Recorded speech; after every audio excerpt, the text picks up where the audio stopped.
The village elders tore the alabaster-skinned infant from her mother's arms and cast her from the cliff, certain her unnatural appearance was a curse that must be purged.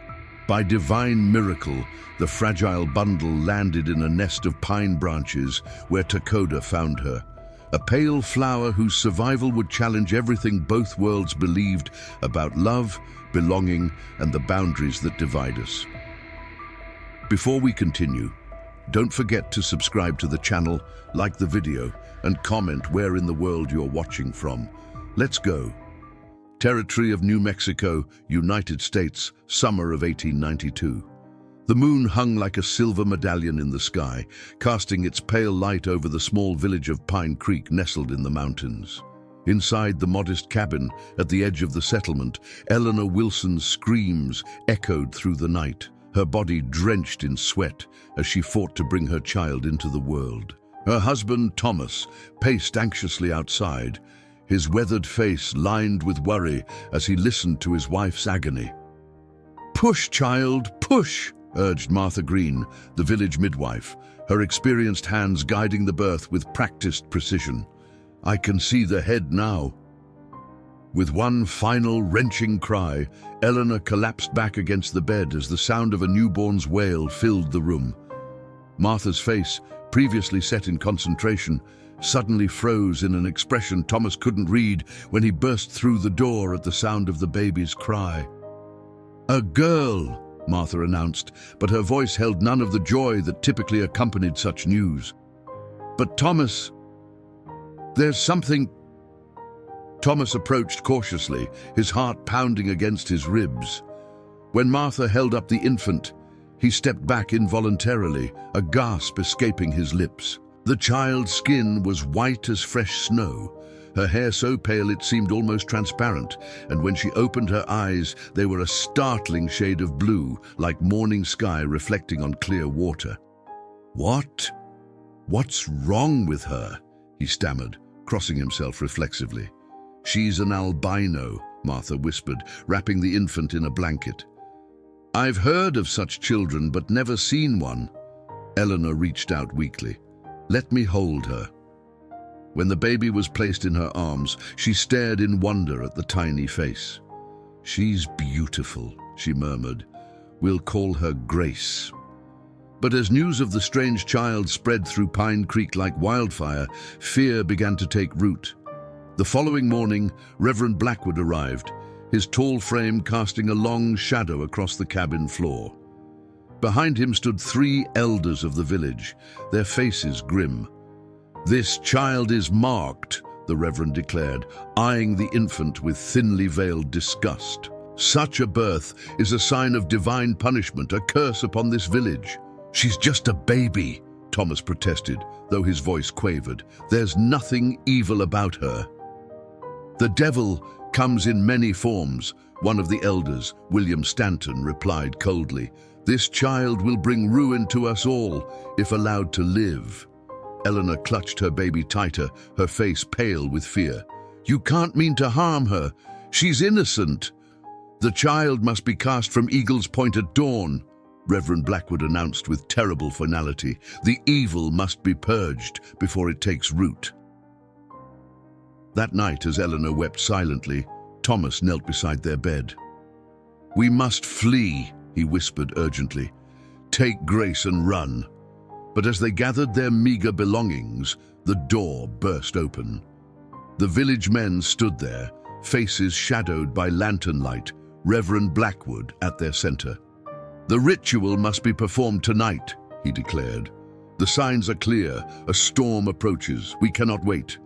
Despite Eleanor's heart-wrenching screams and Thomas's desperate struggles, they were overpowered. The baby was torn from Eleanor's arms as Thomas was held back, a heavy blow rendering him unconscious when he broke free and lunged for his child. "Please," Eleanor begged, falling to her knees. "She's my daughter, please." But her pleas fell on deaf ears as they carried the infant away, her small cries fading into the night. Eleanor collapsed, her world shattering around her as the tiny life she had created was carried toward Eagle's Point, where the cliff dropped hundreds of feet to the canyon below. What no one knew was that miles away, in that same canyon, Takoda, a 28-year-old Apache hunter, was tracking deer under the light of the same silver moon that had witnessed Grace's birth, unaware that destiny was about to intertwine their lives in ways neither could imagine. Takoda moved with the silence of shadow through the canyon, his moccasins barely disturbing the earth beneath them. The night air was rich with scents: juniper, pine, the musk of deer. His quiver of arrows hung light across his back, his bow ready in hand. The Apache hunter had been tracking a young buck since sundown, following its trail with the patience of one who understood that nature reveals her secrets only to those who know how to listen. He paused, crouching to examine a fresh print in the soft soil. The buck was close. As he rose to continue the hunt, an unfamiliar sound reached his ears, faint but unmistakable. A cry, not of animal, but of human, a child. Takoda's head snapped up, his hunt forgotten. The cry came again, weak and distant, echoing off the canyon walls. He turned toward it, moving swiftly now, no longer concerned with silence. The moon illuminated his path as he navigated the rocky terrain, each step guided by that plaintive sound that pulled at something deep within his chest. As he rounded a bend in the canyon, he saw it, a twisted mass of pine branches broken from their tree and gathered in a natural hollow at the base of the cliff, and nestled within them a tiny bundle that moved and whimpered. Takoda approached cautiously, his heart beating fast against his ribs. When he reached the branches, he knelt and gently pushed them aside. There, swaddled in a simple cloth, lay a newborn infant, alive, despite what must have been a fall from the towering cliff above. Nantan Lupan, he whispered, using the Apache name for the creator. A miracle. The child's skin gleamed pale in the moonlight, almost luminescent, and when Takoda carefully lifted the bundle, he saw that her hair was white as snow, her eyes, when they briefly fluttered open, the color of the summer sky. He had heard of such children in stories, those born without color, said by some to be touched by spirits. The infant shivered, her tiny body cold in the night air. Without hesitation, Takoda removed his leather cloak and wrapped it around the child, holding her close to share his warmth. He looked up to the cliff edge, understanding immediately what had happened. The white settlers' fear had led them to cast this innocent from the heights to certain death, or so they had believed. "The Great Spirit has protected you," he murmured, cradling the baby against his chest. "The branches caught you when your own people would not." A memory surfaced, sharp and painful. His wife, Nita, heavy with child, her face contorted in agony as the fever took her and their unborn son 3 winters ago. The emptiness that had haunted him since, the silence in his home that no amount of hunting could fill. The baby's small hand closed around his finger with surprising strength. In that moment, Takoda made his decision. "You will not die today, little one," he said softly. "The spirits have delivered you to me, and I will not dishonor their gift."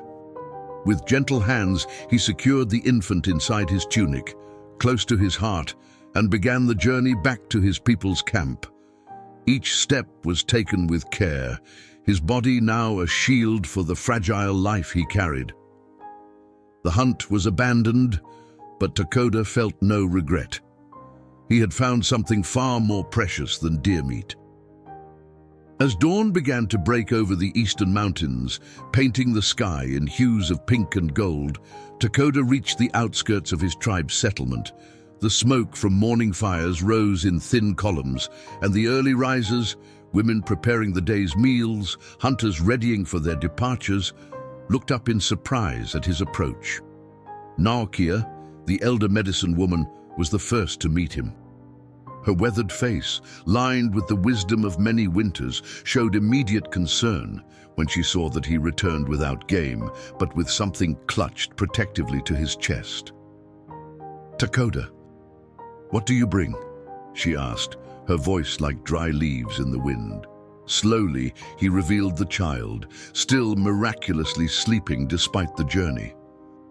Nokia's eyes widened, her hand moving reflexively to touch the symbol of protection that hung around her neck. "A spirit child," she breathed, reaching out with tentative fingers to touch the infant's pale cheek. "Where did you find such a one?"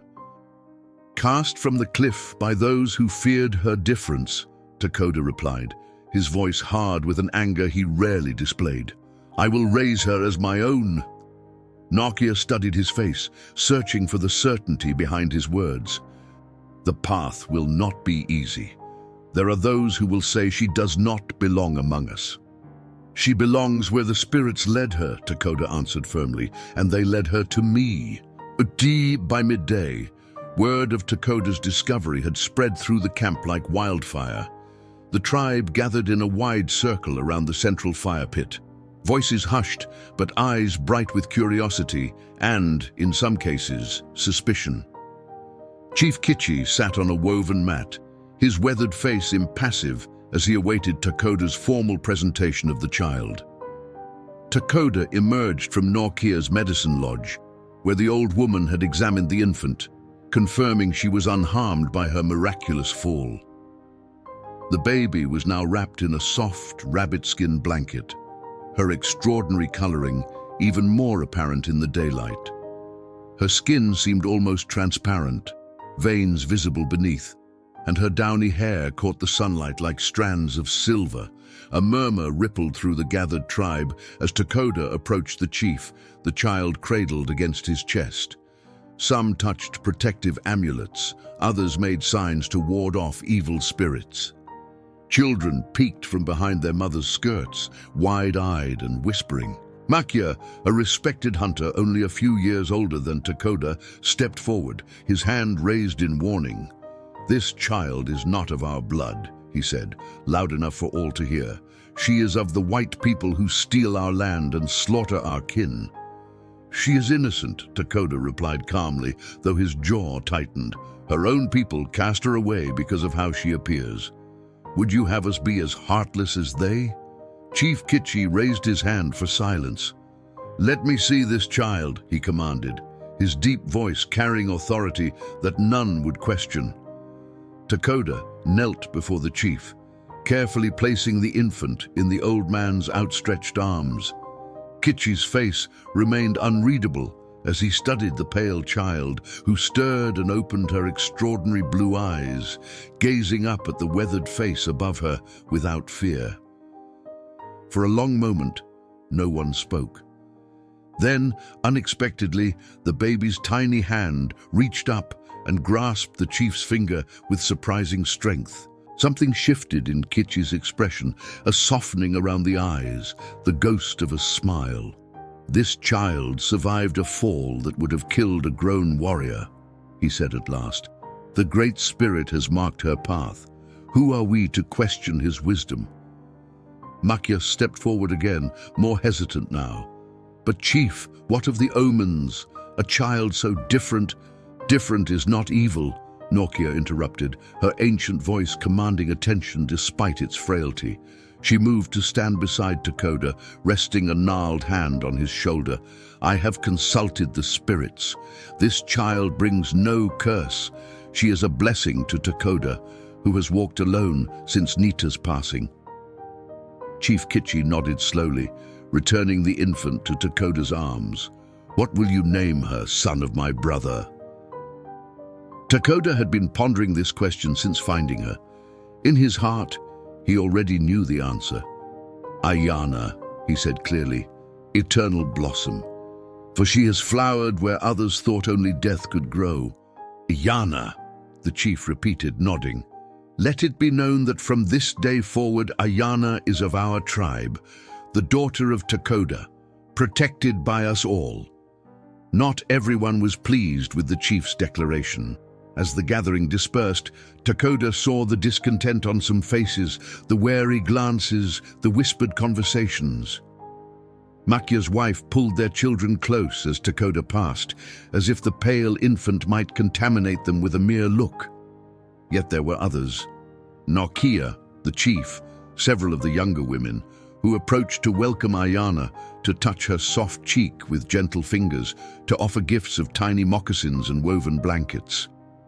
That evening, as Takoda sat outside his lodge with Ayana asleep in his arms, a shadow fell across them. Makya stood there, his expression less hostile than it had been earlier, but still guarded. "You take a dangerous path," he said quietly. "The white settlers will not rest when they discover one of their own children lives among us." "She is not theirs anymore," Takoda replied. "They surrendered that right when they cast her from the cliff." Makya shook his head. "Their cruelty does not surprise me, but your choice does." He paused, then added reluctantly, "My wife's sister lost her baby to fever last moon. She still has milk. She will feed your Ayana, if you ask her." Takoda looked up, surprise evident in his face. This was an unexpected kindness from one who had opposed him most strongly. "Thank you, brother, I would be grateful." After Makya departed, Takoda gazed down at Ayana's sleeping face. The stars were emerging overhead, silent witnesses to the beginning of their journey together. "I will protect you always, little one," he whispered. "This I swear by the spirits of my ancestors." As if in response, Ayana's tiny hand curled around his finger once more, her grip an anchor tethering him to a future he had thought lost forever. In that moment, Takoda knew with unwavering certainty that he would defy anyone, his own tribe or the entire white world, to keep his daughter safe. 5 winters had passed since Takoda had found Ayana among the pine branches at the base of Eagle's Point. The fragile newborn had grown into a lively child whose laughter rang through the Apache camp like silver bells. Her hair, still white as the mountain snow, hung in 2 long braids adorned with beads and small feathers. Her skin, though requiring special protection from the harsh sun, had grown stronger under Norka's careful treatments of herb-infused oils. Takoda watched from the doorway of his lodge as Ayana played with 2 other children her age, teaching them a game with painted stones. Though some in the tribe still regarded her with suspicion, the children accepted her with the unquestioning openness that adults often lose. To them, she was simply Ayana, daughter of Takoda, unusual in appearance, but one of them nonetheless. "She has your spirit, if not your blood," came a voice beside him. Nakia had approached silently, her age doing nothing to diminish her ability to move like shadow. The medicine woman had become a grandmother to Ayana, teaching her the old ways, the stories, the plants that heal and those that harm.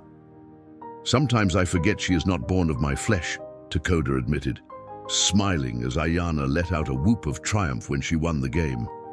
"She is Apache in her heart. And yet she must know of her origins someday," Nakia said gently. "The path of truth is never easy, but it is the only one that leads to wisdom." Takoda's face darkened. What truth should I tell her? That her own people thought her cursed, that they tried to kill her before she had drawn a full day's breath. Before Nakia could respond, a commotion at the edge of camp drew their attention. Makya and 3 other hunters had returned, their expressions grim. Behind them walked a man Takoda did not recognize. A white man, his hands bound, his face dirty and bloodied. Instinctively, Takoda called to Ayana. She looked up, saw the stranger, and ran to her father without question, pressing herself against his leg, suddenly shy. Takoda placed a protective hand on her head, feeling her tremble slightly beneath his touch. Chief Kichi emerged from his lodge, his face solemn as Makya approached with the prisoner. "We found him near the Western Creek," Makya announced. "He carries this." He held up a tarnished silver badge. "He is a lawman from the settlement." The white man lifted his chin defiantly despite his bonds. "Sheriff James Blackwood." he said in a voice rough with thirst, "and you're holding me illegally." Takoda felt a chill run through him at the name. Blackwood, the same name as the reverend who had ordered Ayana cast from the cliff.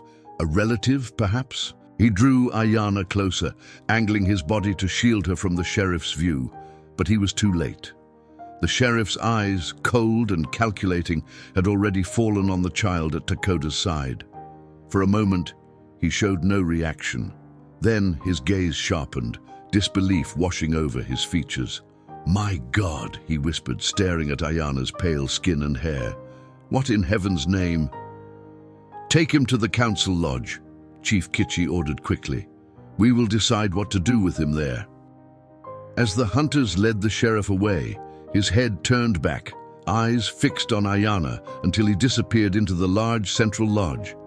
Takoda felt sick, a knot of dread forming in his stomach. "He recognized what she is," Nokia murmured, "even if he does not know who she is." Takoda nodded, his throat tight. "Stay with Ayana," he told the old woman. "I must speak with the chief." Inside the council lodge, the atmosphere was tense. The sheriff sat on the ground, still bound, while Chief Kitchi and the tribal elders debated in low voices. Takoda approached, kneeling respectfully before joining the circle. "He was mapping our hunting grounds," Makia was explaining, "making notes of our water sources. He claims it is for peace, but his eyes tell a different story." Sheriff Blackwood spat to one side. "I'm surveying the territory by order of the territorial governor. There's talk of a reservation for your people." His gaze shifted to Takoda. "That child outside, the pale one. Where did you get her?" Takoda met his stare evenly. "She is my daughter." The sheriff laughed, a harsh sound without humor. "Your daughter? That's impossible. She's white as new cotton." His eyes narrowed. 5 years back, there was a story from Pine Creek. A baby, born strange, disappeared the night they planned to deal with the situation.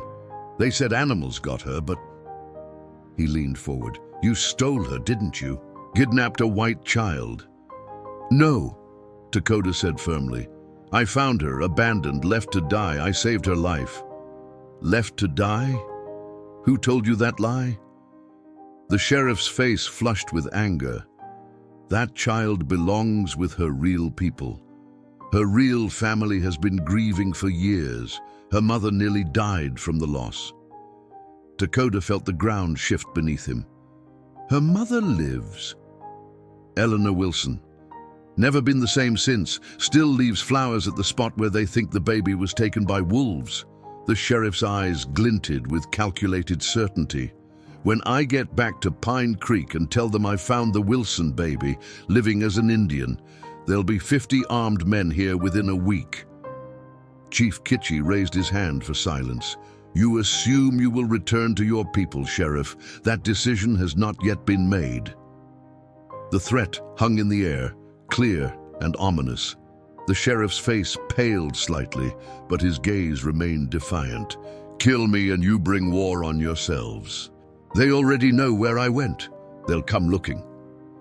Takoda's mind raced. The mother still lived, had grieved for years, had been told a lie about what happened to her child. The knowledge twisted inside him like a knife. All these years, he had imagined Ayana completely abandoned, unwanted. But if her mother had truly mourned her... "We will discuss this matter further," Chief Kitchi announced. "Take him to the holding lodge and guard him well." Night had fallen over the Apache camp, but sleep eluded Takoda. He sat outside his lodge, staring into the dying embers of the fire, his thoughts churning like storm clouds. Inside, Ayana slept peacefully, unaware of the tempest brewing around her small existence. The sheriff's words echoed in his mind. Her real family has been grieving for years. Her mother nearly died from the loss. A mother who believed her child taken by wolves, not cast away by superstition and fear. A mother who still laid flowers in remembrance. Had he been wrong all these years? Had Ayana truly been wanted, loved. "Your thoughts are as loud as thunder," came Nokia's voice as the old woman settled beside him, her bones creaking softly as she lowered herself to the ground. "The sheriff claims her birth mother mourns her still," Takoda said, his voice barely above a whisper, "that she was told a lie about what happened to her child." Nokia nodded slowly. "I suspected as much. Few mothers willingly surrender their children, even those born different." "What do I do, Nokia?" The question burst from him, raw with emotion he rarely displayed. "Ayana is my daughter in all but blood. She is Apache now. She speaks our language, knows our ways, wears our symbols, and yet you wonder if she belongs with the woman who gave her life." Nokia finished for him.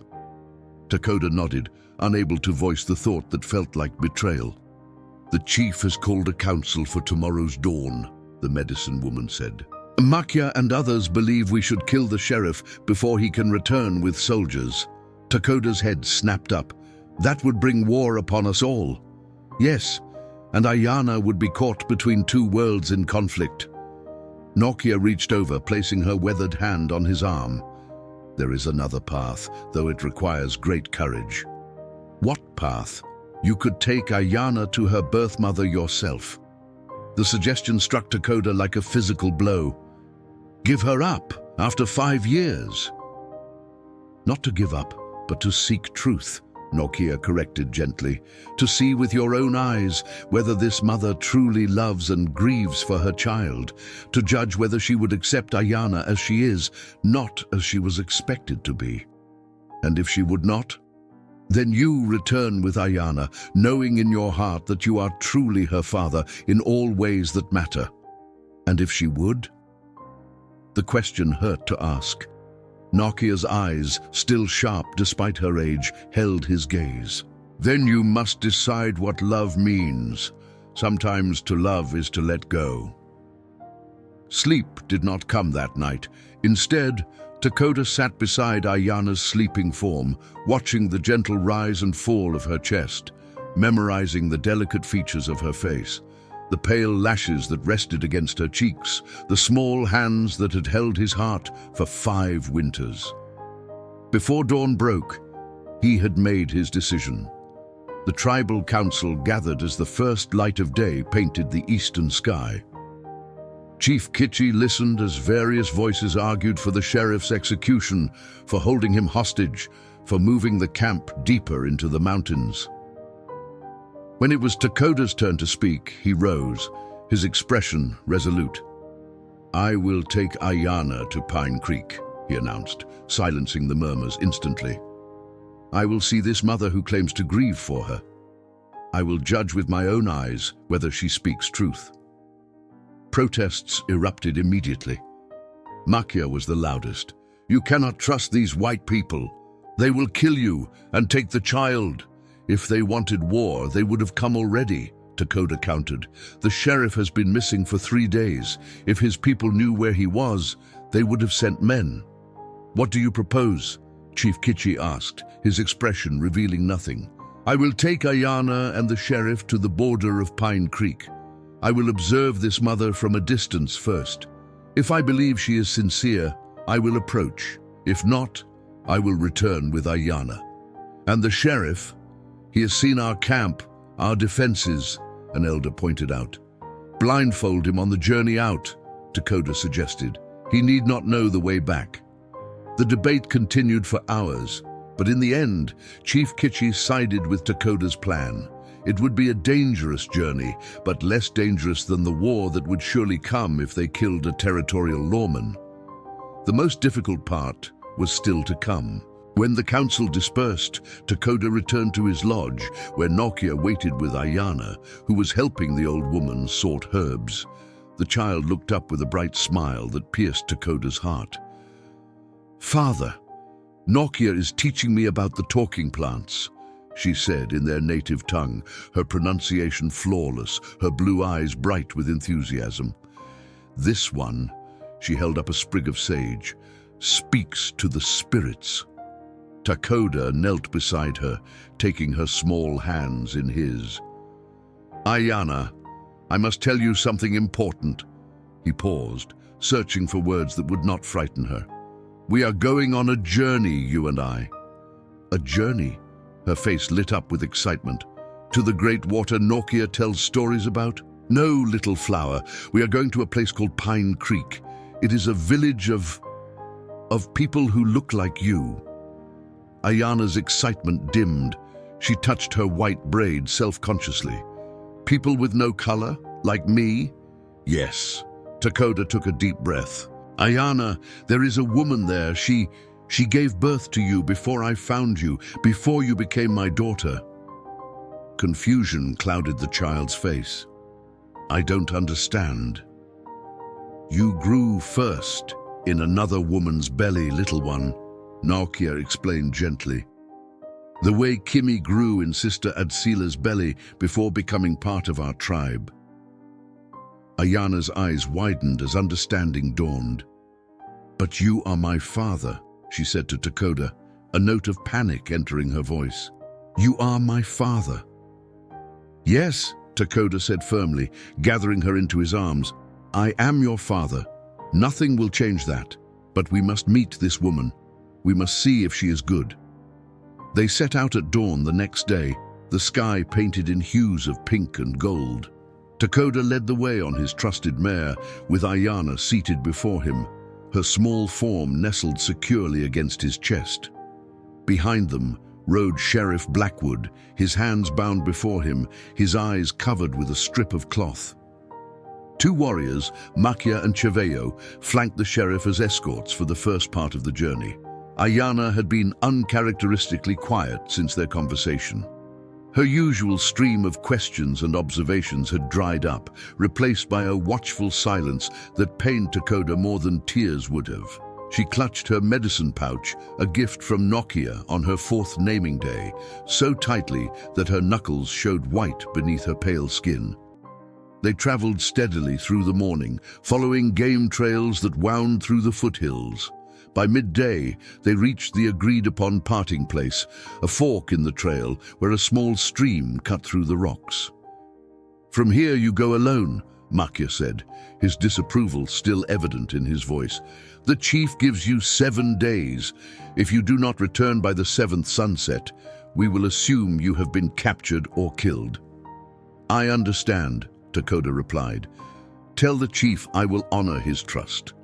Makia dismounted and approached Takoda's horse. He reached up, offering something to Ayana, a small wooden figure of a bear carved by his own hand. "For protection," he said gruffly. "The bear spirit walks beside you, little one."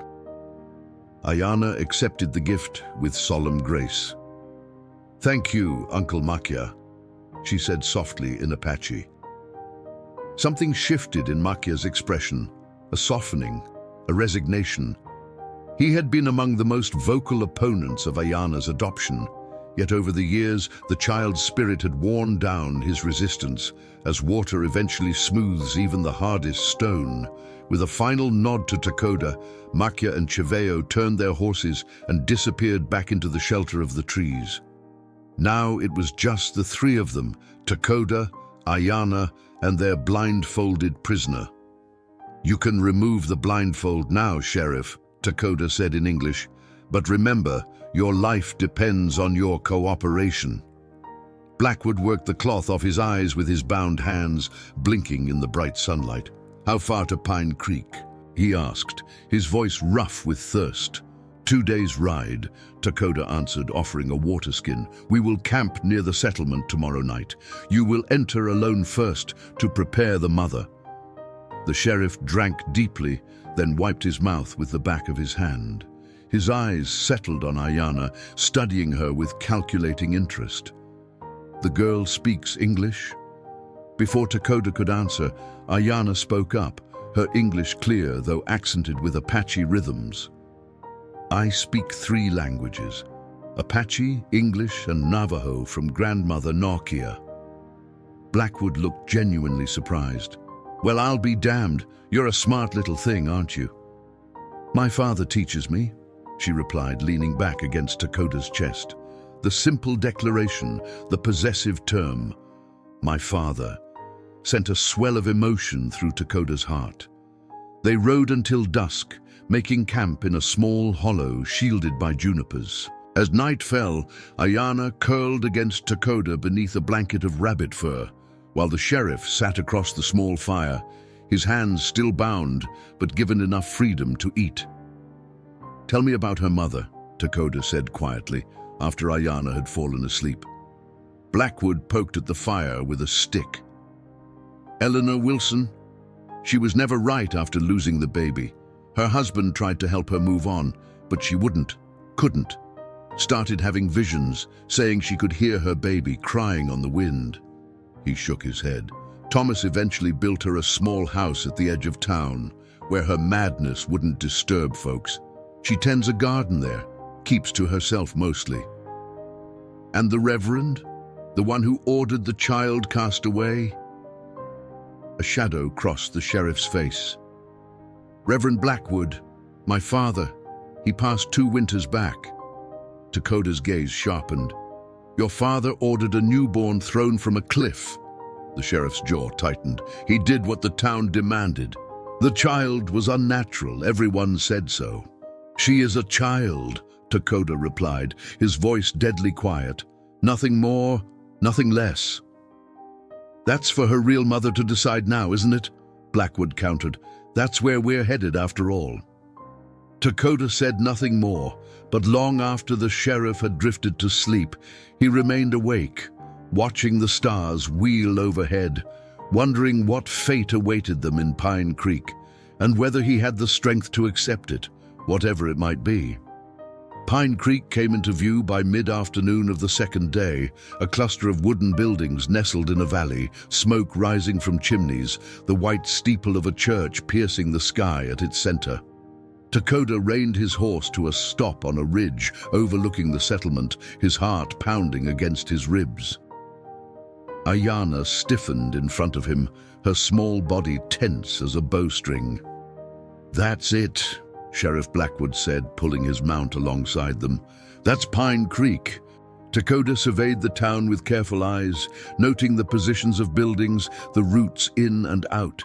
His gaze settled on a small cabin at the outermost edge of the settlement, set apart from the others, a garden patch visible beside it. "Is that her place?" he asked, nodding toward the solitary dwelling. Blackwood followed his gaze and nodded. "That's Eleanor's house. Thomas built it for her when her grief became too much for town life." "And Thomas? Where is he?" "Works at the sawmill most days." The sheriff shifted in his saddle. "What now, Indian? You can't just ride into town with the girl. They'll shoot you on sight." "We wait for nightfall," Takoda replied. "Then you go in alone, as we agreed. You will bring the mother to the old cottonwood by the creek." He pointed to a massive tree standing sentinel at the town's edge. "We will wait there. And if I bring back armed men instead?" Blackwood's question held more curiosity than threat. Takoda's gaze was steady. "Then Ayana loses her chance to know her birth mother, and I lose my faith in your honor. Neither would serve your people well." The sheriff held his eyes for a long moment, then looked away. "I gave my word. I'll bring just the mother." They retreated to a sheltered ravine to wait for darkness, making a cold camp to avoid smoke that might be spotted. As the sun began its descent, Ayana grew increasingly restless, fidgeting with her medicine pouch and the wooden bear from Makya. "What if she doesn't like me?" she finally whispered to Takoda in Apache. Takoda cupped her face in his calloused hands. "Then she would be blind to the most precious treasure in all the mountains," he answered in their shared tongue. "But I do not think that will happen. Will I have to stay with her?" The question was so quiet, so frightened, that it nearly broke Takoda's resolve. "I don't know, little flower," he admitted, pulling her close. "I hope not. But if she truly loves you and would be good to you—" Ayana pulled back, her blue eyes fierce despite the tears gathering in them. "I don't want to stay. I want to go home with you. You are my father." Takoda felt his own eyes burning. "Yes, I am your father. Whatever happens, that will never change. But we must see this woman. We must know the truth of your beginning." As dusk settled over the valley, Takoda cut the bindings on Sheriff Blackwood's wrists. "It is time," he said simply. The lawman rubbed his chafed skin, eyeing Takoda with newfound respect. "How do I explain to her? About the girl?" "Tell her the truth," Takoda replied. "All of it, including what your father and the others did." Blackwood's jaw tightened, but he nodded. "I'll meet you at the cottonwood in 1 hour." Takoda watched the sheriff descend the slope toward town, disappearing into the gathering shadows. Then he turned to Ayana, who stood clutching the wooden bear, so tightly her knuckles were white. "Are you ready, little one?" She nodded solemnly, though fear shimmered in her eyes. "I am Apache," she said, as if reminding herself. "I am brave." They made their way silently to the massive cottonwood tree, keeping to the shadows, avoiding the well-worn paths. The hour that followed was the longest of Takoda's life. Every sound, a dog barking in the distance, laughter spilling from the saloon, the creak of a wagon, made him tense, ready to flee with Ayana if danger approached. Finally, just as Takoda was beginning to fear betrayal, 2 figures emerged from the direction of town. Sheriff Blackwood, and beside him a slender woman moving with hesitant steps. Even in the dim light, Takoda could see her pale hair, similar to Ayana's, though streaked with grey despite her relative youth. Her face was thin, almost gaunt, but her eyes were wide and alert, scanning the darkness with desperate hope. Takoda drew a deep breath, placing a reassuring hand on Ayana's shoulder.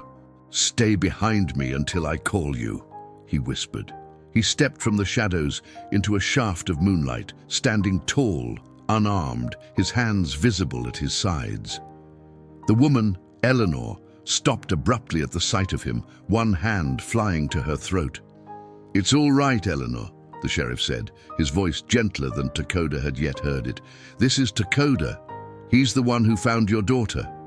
Eleanor's gaze locked on Takoda, her body trembling visibly. "Where is she?"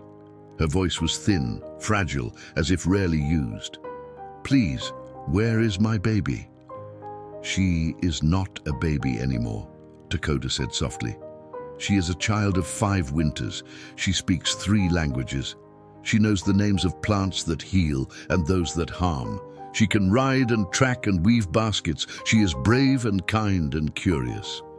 Tears streamed down Eleanor's face as he spoke, each word seeming to both wound and heal her. "Please," she whispered, "please let me see her." Takoda hesitated only a moment longer. "Ayana," he called gently, "come meet your birth mother." Slowly, Ayana stepped into the moonlight, her white hair gleaming like silver, her blue eyes wide with uncertainty. She wore a deerskin dress adorned with Apache beadwork and moccasins decorated with porcupine quills. Around her neck hung the medicine pouch. In her hand, she still clutched the wooden bear. Eleanor made a sound, half sob, half cry of joy, and sank to her knees in the dirt. "Grace," she whispered, using the name she had given her child at birth. "My baby, oh God, my baby." For a long moment, Ayana remained frozen, staring at this strange woman who had carried her before birth. Then, with a quick glance back at Takoda for reassurance, she took a single step forward. "My name is Ayana," she said in careful English. "It means eternal blossom." Eleanor nodded through her tears. "It's beautiful. You're beautiful." She extended a trembling hand, not reaching for the child, but offering, waiting. "I'm Eleanor. I gave birth to you." Ayana looked at the outstretched hand, then back at Takoda, her expression torn between curiosity and fear. "It's all right, little flower," he encouraged softly. "You can speak with her." With the caution of a young deer approaching a stream for the first time, Ayana moved closer to Eleanor, close enough to see the features they shared, the shape of their eyes, the curve of their lips, the delicate structure of their faces. "They told me you were dead," Eleanor said, her voice breaking. "That animals had taken you, but I never believed it. I heard you crying in my dreams. I felt you were alive." "My father found me," Ayana said, gesturing back toward Takoda. "He saved me when I fell." Eleanor's gaze moved to Takoda, wonder mixing with gratitude, and something harder to define. "He raised you as his own." Ayana nodded firmly. "He is my father." A complex emotion crossed Eleanor's face, understanding tinged with sorrow. She lowered her outstretched hand, accepting the boundary Ayana had drawn. Would you like to see where I live?" she asked tentatively. "I have a garden and books. I saved your cradle." Ayana glanced back at Takoda, uncertainty clear in her expression.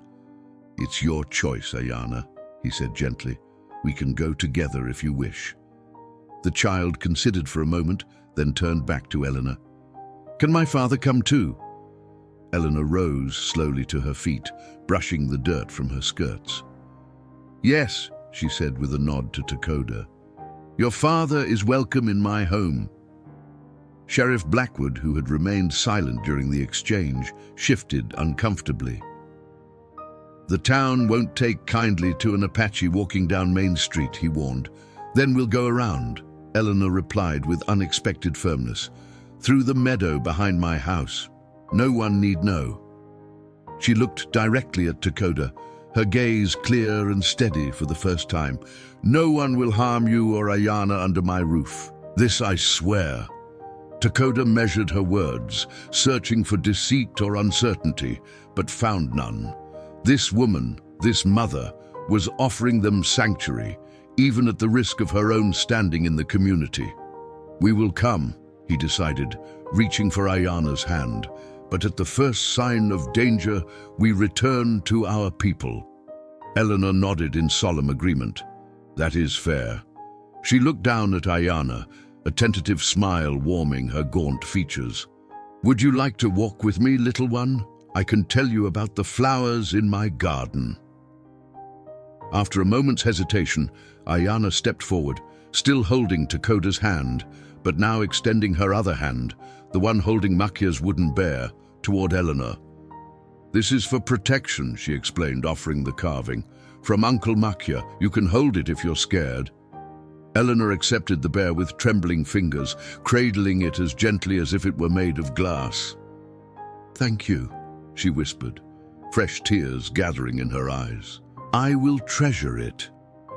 As they began the careful journey toward Eleanor's isolated cabin, Takoda felt the weight of destiny pressing down upon them. This meeting, this tentative connection forming between mother and child, would change all their lives irrevocably.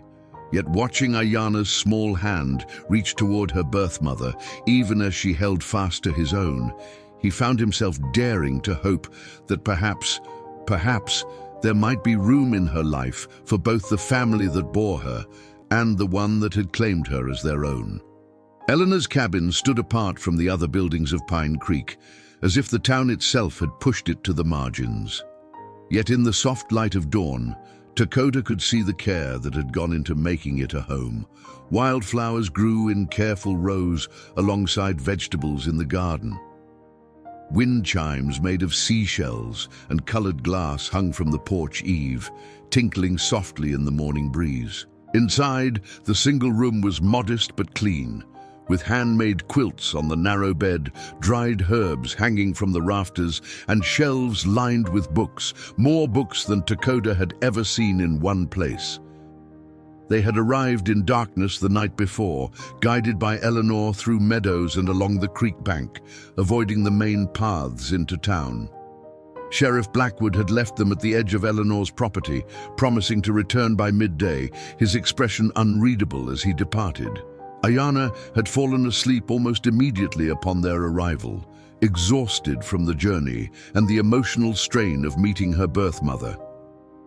Eleanor had carefully tucked her into a small trundle bed, kept ready all these years, her fingers hovering above the child's white hair as if afraid to touch her, afraid she might dissolve like mist at contact.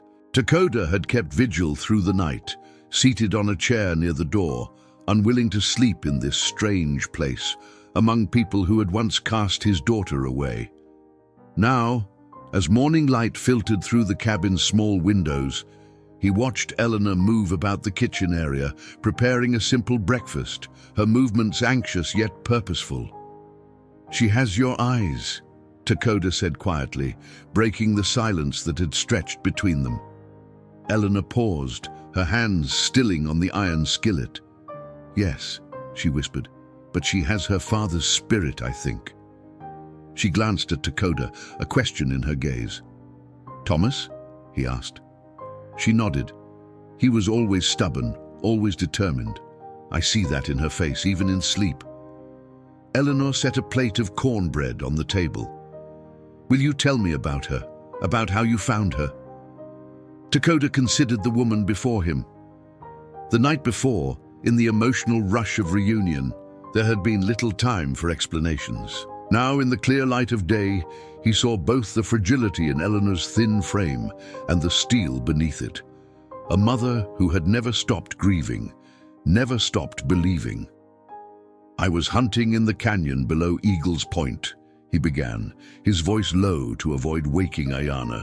"I heard a cry, faint, like a wounded animal. I followed it and found her, a newborn wrapped in cloth, nestled in a tangle of pine branches that had broken her fall." Eleanor's face paled, her hand gripping the back of a chair for support. "Her fall," she repeated, the words hollow, "from the cliff." Takoda nodded grimly. The Great Spirit guided her to those branches. Without them, she would not have survived. "They told me," Eleanor's voice broke, "they told me she was taken by wolves, that they came in the night." Tears slid down her cheeks. "But it was men who took her, men from this town, men led by Reverend Blackwood." "Did you know?" Takoda asked, the question that had haunted him for years finally given voice. "Did you agree to it?" "No." The force of her denial was like physical blow. "I was barely conscious after the birth. Thomas told me later that while I slept, the midwife had summoned the Reverend. When I woke, they said my baby was gone, taken by predators while the men were out searching the perimeter." She pressed a trembling hand to her mouth. "I never believed it. A mother knows. I felt she was alive." A soft sound from the trundle bed drew their attention. Ayana was stirring, her white eyelashes fluttering against her cheeks. Eleanor took an instinctive step toward her, then hesitated, looking to Takoda for permission. He nodded slightly, and Eleanor approached the bed, kneeling beside it. "Good morning, little one," she said softly. Ayana's eyes opened fully, momentary confusion giving way to recognition. "Eleanor," she said, her voice small but clear, then searching the room with sudden alarm. "Father?" "I am here, Ayana," Takoda reassured her from his place by the door. "All is well." The child relaxed, sitting up and taking in her surroundings with undisguised curiosity. Her gaze lingered on the shelves of books, the colorful quilt, the bundles of herbs hanging from the ceiling. "Are you hungry?" Eleanor asked. "I've made cornbread, and there's honey from my beehives." Ayana nodded, slipping from the bed, still wearing her deerskin dress from the day before. As she moved to the table, Takoda saw her studying Eleanor with the careful attention she brought to learning new plants or animal tracks, observing, comparing, cataloging differences and similarities. Breakfast was a quiet affair, punctuated by Ayana's occasional questions about the cabin, the garden, the books. Eleanor answered each one with patient detail, her eyes never leaving the child's face for long, as if afraid Ayana might vanish if not constantly watched. As they finished eating, a sound from outside drew Takoda instantly to his feet, hand going to the knife at his belt. Eleanor rose as well, moving to the window to peek through the curtain. "It's Thomas," she said, her voice tight with sudden tension. "My husband, Ayana's birth father." Takoda finished for her, his stomach knotting. This was not part of their plan. Sheriff Blackwood was to return first, to help arrange a careful meeting. "Does he know we are here?" Eleanor shook her head. "No, James must not have told him yet." She looked between Takoda and Ayana, indecision clear on her face. He should know his daughter lives.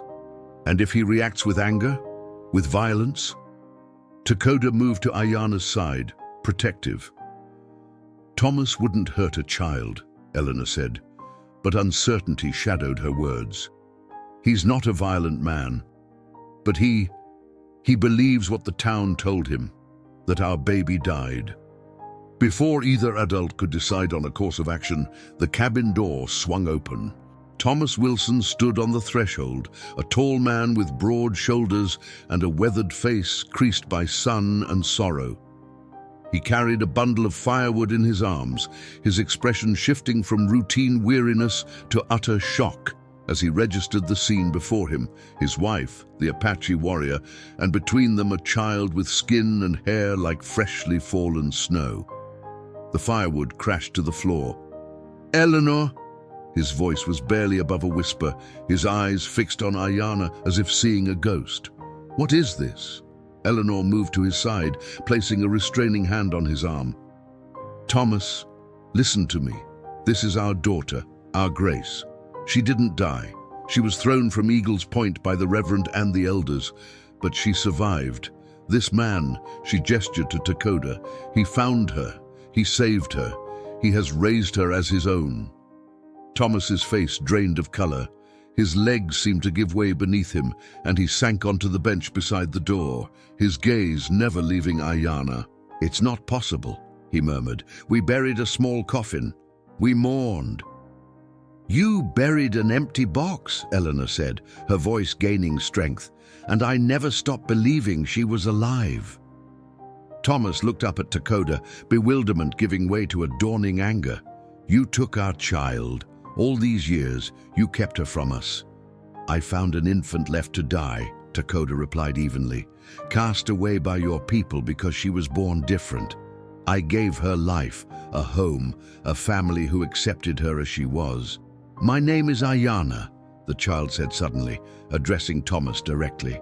Her small face was solemn, her blue eyes, his eyes, Takoda realized with a pang, steady and unafraid. "It means eternal blossom." Thomas's expression crumpled. "Grace," he whispered, using the name he and Eleanor had chosen. "My baby girl." "I am not a baby," Ayana corrected him gently. "I am 5 winters old. I can ride a horse and track deer and speak 3 languages." A ghost of a smile touched Thomas's lips. "No, you're not a baby anymore," he agreed, his voice rough with emotion. "You're a remarkable young lady." He looked up at Takoda again, the anger in his eyes now tempered with confusion and a reluctant gratitude. "Why have you brought her back now after all this time?" Before Takoda could answer, the sound of hoofbeats approaching the cabin silenced them all. Sheriff Blackwood appeared in the doorway, his expression grave. "You need to go," he said without preamble. "All of you. Word's gotten out. William Stanton saw Thomas heading this way and followed him. He's gathering men at the saloon now." "Gathering men? For what purpose?" Thomas demanded, rising to his feet. "They're saying you're harboring an Indian, that he's bewitched Eleanor into believing the child is yours." The sheriff's eyes met Takoda's. "Some are saying it's time to finish what my father started 5 years ago." Time seemed to freeze in the small cabin as the sheriff's words hung in the air. Takoda instantly moved to Ayana, who sensed the danger and pressed against his leg, her small fingers gripping the fringe of his buckskin tunic. "How many?" Thomas asked. His voice hardened as he peered through the window. "At least 15 men when I left. More joining by the minute." Sheriff Blackwood adjusted his gun belt. "William Stanton is stirring them up something fierce. Says it's an abomination to let a savage raise a white child. Says there's only one way to cleanse the town of such a sin. Eleanor's hand flew to her throat. They wouldn't. They would, Takoda said grimly, remembering all too well how quickly fear could turn to violence among the white settlers. We must go now. Thomas turned from the window, his face a storm of conflicting emotions. For 5 years he had believed his child dead, had buried an empty coffin, and mourned a daughter he never knew. Now she stood before him, alive but a stranger, raised in the ways of a people he had been taught to fear and despise. Yet she had his eyes, Eleanor's delicate features, and she was clearly loved, clearly cared for. In that moment, watching Thomas struggle with his thoughts, Takoda saw something he recognized, a father's protective instinct awakening, ancient and powerful as the mountains themselves. "The back way," Thomas said abruptly, moving to a trunk in the corner. He flung it open, pulling out a rifle and ammunition. "Through the meadow, then along Cottonwood Creek. It leads to a hunter's path that will take you into the foothills." He glanced at Takoda. "Your horse, where is it?" "Hidden in the grove east of here." Thomas nodded. "I'll create a distraction. Buy you time." He turned to Eleanor, who was frantically gathering supplies, a loaf of bread, dried meat, a water skin. "You should go with them." Eleanor's hands stilled. "Thomas, they'll come for you too, Eleanor. They've always thought you mad with grief. Now they'll say you're bewitched, corrupted." His voice broke slightly. "I can't protect you here." Sheriff Blackwood shifted uncomfortably. "They're moving faster than I expected. I can hear them coming." He looked at Takoda. "I'll ride out to meet them, try to slow them down, but I can only do so much without raising suspicion." "Why are you helping us?" Takoda asked, studying the man who until recently had been their prisoner. The sheriff's weathered face revealed a flash of shame. "Because I've lived with my father's sins long enough, and because that child deserves better than to die for being born different." He touched the brim of his hat in a gesture of respect. "Go, now." As the sheriff mounted his horse and rode toward the approaching mob, Thomas handed a small leather satchel to Eleanor. "Your mother's locket is inside, and the deed to my grandfather's homestead in Colorado. It's not much, but it's something to start with." Eleanor stared at her husband, realization dawning in her eyes. "You're not coming with us." Thomas shook his head. "Someone has to stay behind. Explain. Face what comes." "They'll call you a traitor," she whispered. "Perhaps." He looked at Ayana, who was watching the exchange with solemn understanding beyond her years. "But I failed her once. I won't fail her again." A gunshot cracked through the air, followed by shouting. Sheriff Blackwood's attempt to slow the mob had begun. "Go," Thomas urged, pushing them toward the back door. "Follow the creek. Don't stop until you reach the foothills." Takoda hefted his small pack, checking that his knife was secure at his belt. He looked at Thomas Wilson, this man who was Ayana's blood father, and saw in him the same fierce love that burned in his own chest. "Thank you," he said simply. Thomas nodded, throat working. "Take care of her. Both of them." "I will, with my life." They slipped out the back door as the first riders appeared at the front of the cabin. Takoda led the way, moving swiftly through Eleanor's garden and into the tall grass of the meadow beyond. Ayana kept pace without complaint, her small legs pumping as she ran beside him. Eleanor followed, less sure-footed but determined, clutching the satchel her husband had given her. Behind them, they heard Thomas's voice raised in challenge, buying precious minutes with his confrontation. "What's the meaning of this, Stanton? Coming to my property armed like an army?" They reached the tree line as another gunshot split the air, followed by angry shouting. Takoda did not slow, guiding them along the creek bank, using the rushing water to mask the sounds of their passage. When they reached the grove where his mare waited, He quickly untied her and helped Eleanor mount. He lifted Ayana to sit before her, then took the reins to lead them on foot. The horse would leave tracks, but moving faster was now more important than stealth. "What about father?" Ayana asked, her voice small but steady as they moved deeper into the wilderness. "He is buying us time," Takoda answered truthfully. "He is very brave." "No," Ayana said, shaking her head. "I mean you are walking." The simple declaration, the unwavering certainty in her voice that he was her father, pierced Takoda's heart like an arrow. "I will be fine, little flower. I can run all day if needed." They pushed on through the afternoon, following the hunter's path Thomas had described. It wound steadily upward into the foothills, away from Pine Creek and its dangers. The sounds of pursuit faded behind them, but Takoda did not slow their pace. Only when Ayana's head began to droop with exhaustion did he call a brief halt in a sheltered hollow beneath an overhanging rock. Eleanor slid from the horse, her face drawn with fatigue and worry. "Do you think they followed us?" "Some will try," Takoda replied, offering the water skin, "but most will not know these paths as well as I do."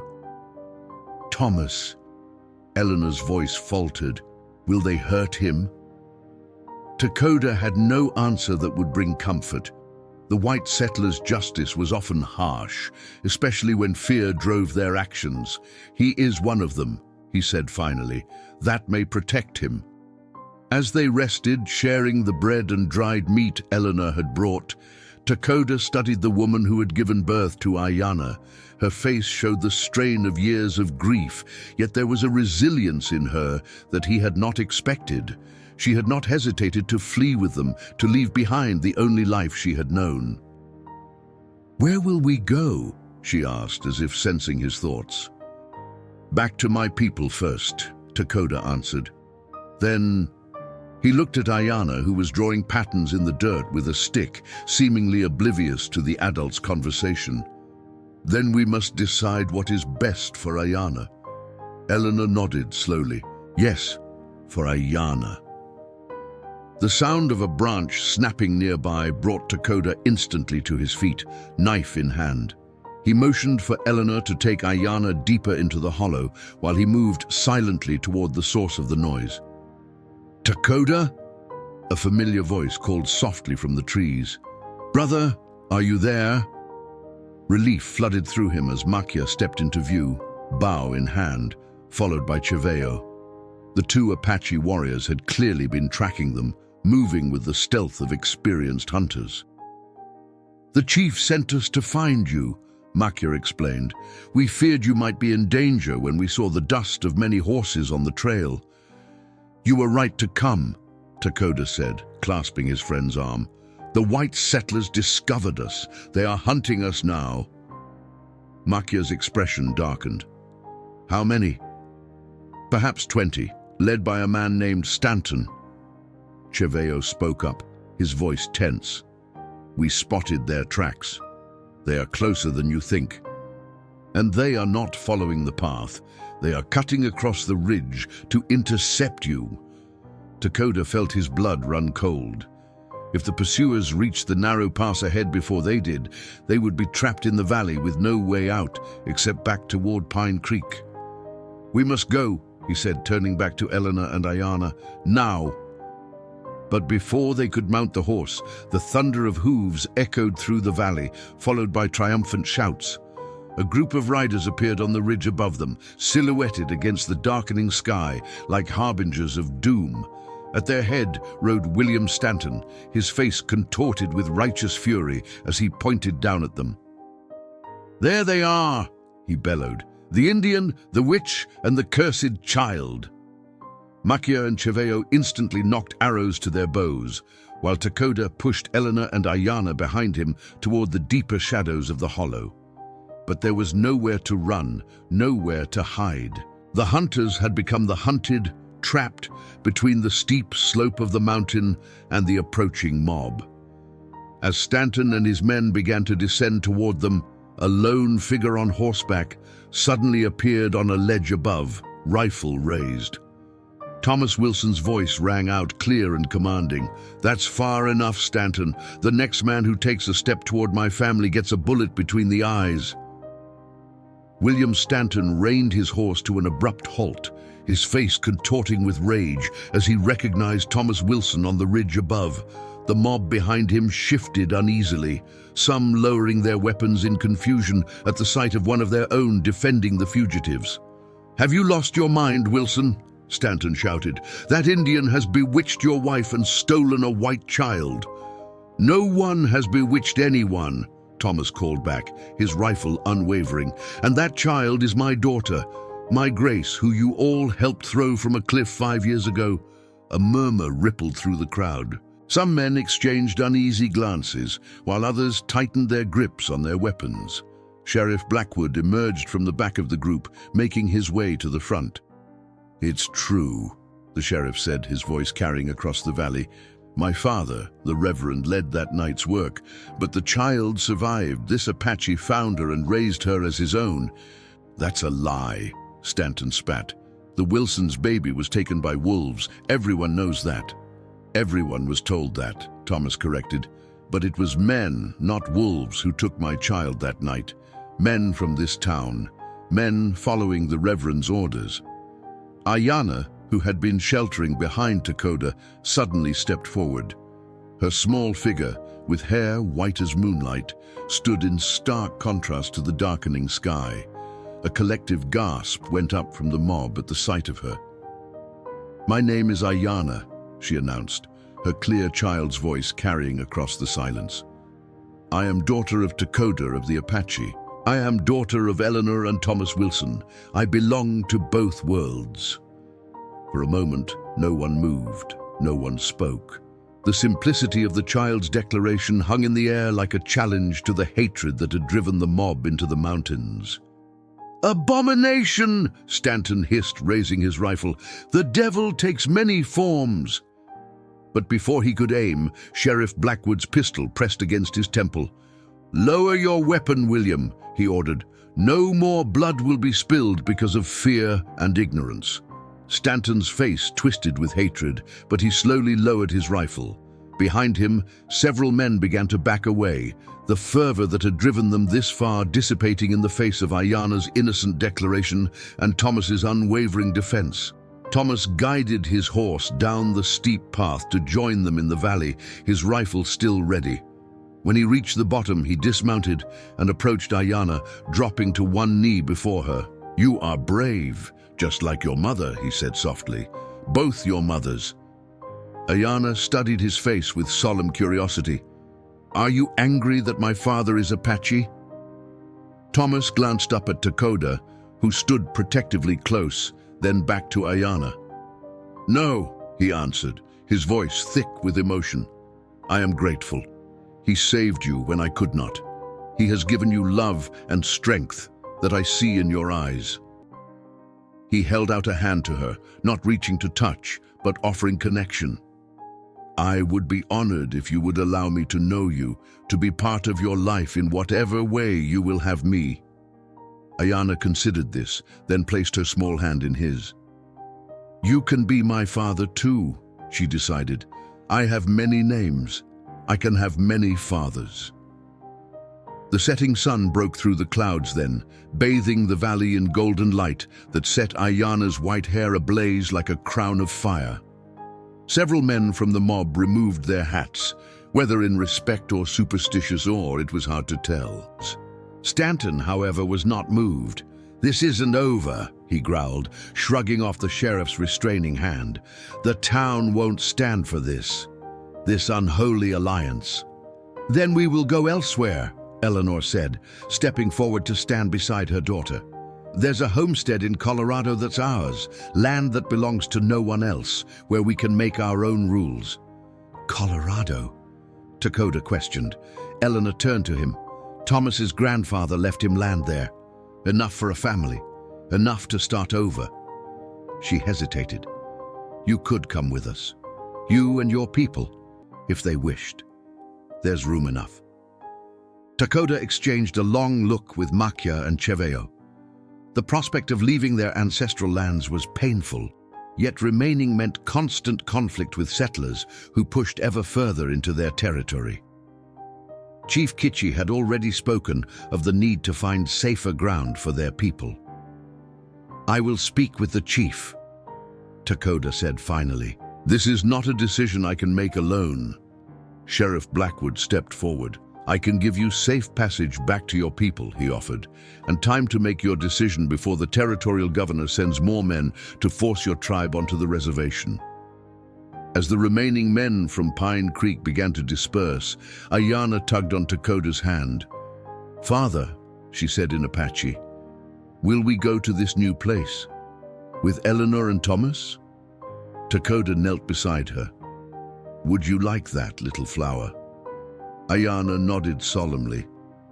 "I want to learn from the books Eleanor has. I want to know the stories of both my families." Her blue eyes, so like Thomas's, held a wisdom beyond her years. "And I don't want anyone to be afraid anymore."